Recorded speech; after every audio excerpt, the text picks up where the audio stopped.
Hello বন্ধুরা, প্রথমেই দেখো আমাদের ব্যান্ডেল সাবওয়ে কেমন জল জমেছে। তো এটা কিছুটা রিমেল ঘূর্ণিঝড়ের প্রভাবেই হয়েছে। তবে যে কোনো ঘূর্ণিঝড় ছাড়াও এখানে প্রায় সময়ই জল জমে। তবে এবার একটু বেশি জল জমে গেছে, যেহেতু বৃষ্টিটা অনেকক্ষণ স্টে করেছিল। তো শুধু দেখো কীরকমভাবে জল এত পরিমাণে বেড়েছে, আরও জল ছিল। তো নিচে নামলে তো জলটা কোমর সমান কি তারও বেশি হবে, কিন্তু রেলিং দিয়ে এই ওপর দিয়ে যাচ্ছি, তাতে শুধু দেখো কতটা জল রয়েছে। এখান দিয়ে যেতে এত ভয়ও লাগছে, কিন্তু কিছু উপায় নেই, যেতেই হবে। তবে জল জমার দিক থেকে আমাদের এই ব্যান্ডেল সাবওয়ে 1 নম্বর স্থানে রয়েছে।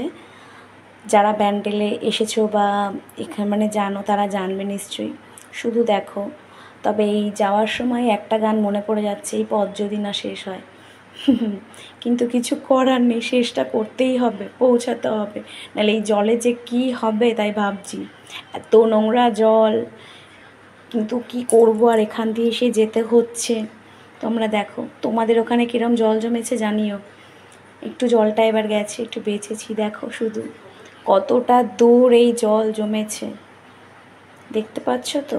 তো তোমাদের ওখানে কি এরম সাবওয়েতে এরম জল জমে? জানিও প্লিজ।